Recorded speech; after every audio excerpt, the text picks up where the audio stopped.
Okay, so as I mentioned, we're going to do a quick exercise, and it's going to be very underwhelming as far as the finished product goes, but it's a good one just to get some practice with Paper.js. So actually really simple, 4-ish lines of code that you need.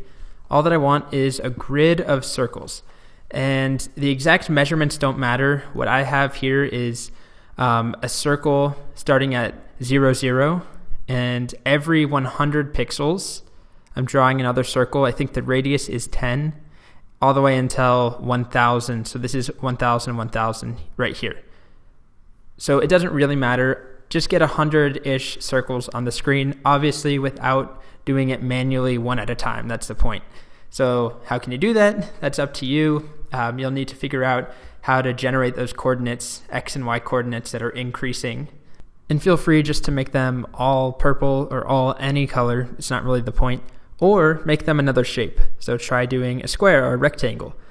Or try something more fun where you have the colors on a gradient, so that as X gets greater, the color gets redder. Remember, well, I guess not really remember, I haven't told you this, but with Paper.js, you can do RGB colors, hexadecimals, so you can generate a color where you're incrementing the red component or the green component.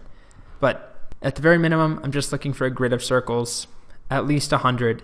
And if you want, you could also randomize them so that they're all over the place. I just want you to get a lot of circles on the page. Okay, so take a moment, pause the video, try this on your own.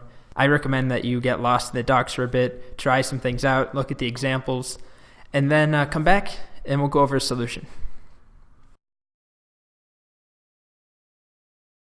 All right, great. So this is what I had before where I left off. And I'm going to get rid of almost all of this code. So we don't want that line anymore, any of that. Let's take a look. So we still have that giant circle, which we don't really need. We will want to keep that code so that we know how to make a circle, but we don't want a giant one. So what we want to do here is use a loop. So we want to use a loop to make a circle here, and then a circle here, a circle here. Basically, we'll add 10 or 100 actually to the X coordinate. So we can start by doing that. So we'll make a loop and we'll start at 0. Whoops. For var I equals 0. I is less than, and this can be anything. I did it as 1000. And actually let's make it X so it's clearer. And each time through, rather than doing X plus plus, which we could use to make a circle every single pixel, we'll make jumps of 100. And then all that we'll do is copy this code in to make a circle, but we'll alter it a little bit.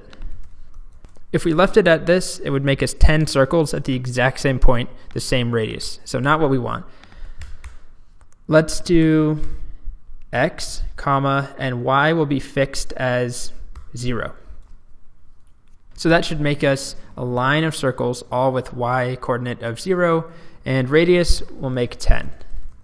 And if we take a look at that, refresh, you can see up here, we get 10 circles going across. Every 100 pixels, we get a new one. So what we want to do is basically repeat that again. So we have our first time through. We need one of these rows 10 times going down. And the best way to do that is by using another loop. So we want to take what we have here and just repeat all of this. So we can make another loop. And this time, we'll do it for the Y coordinate. So Y should go up until 1000, Y plus equals 100 as well. And I'll walk you through exactly how this works. I think nested loops can be a little bit confusing.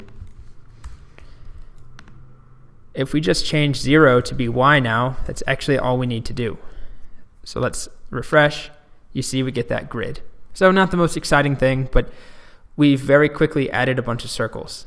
So let's take a look at this nested loop. So I'll do a little diagram. The first time through, X starts at 0. So I'll do it like this, where we have X and Y. Okay, let me capitalize that. So X starts at 0. And then while X is 0, we do this loop where Y starts at 0. Just like that. And then next time through this while loop, x is still 0, but this time y is 100 because we add 100. And then x is still 0 and y is 200. Then x is 0, y is 300, and so on. I'll do a ... until x is 0, y is 1000. Or actually, because we have less than, it will only get to 900. And then x changes over to be 100, and then y changes over to go back to 0. So basically, for every x, we're generating 10 y's. So that ends up with us having 100 iterations. So it's a little confusing, but it helps if you step through this. X starts at 0, y starts at 0, but then x stays at 0, and y goes up to 100, then 200, and we're drawing a circle at each one of those until y then resets, and then x goes and increments. Okay, so kind of, in my opinion, confusing. Last thing that we can do is a small change. We don't actually need to save this to a variable every time. We can just chain this like this. And it's slightly more efficient where we're not reassigning a variable constantly because we're never doing anything with those circles again. We're just making them once. So rather than rewriting and reinitializing a variable every time through this loop, we just make a new circle and give it a fill color of purple. Or let's do yellow. Save, refresh, there we go.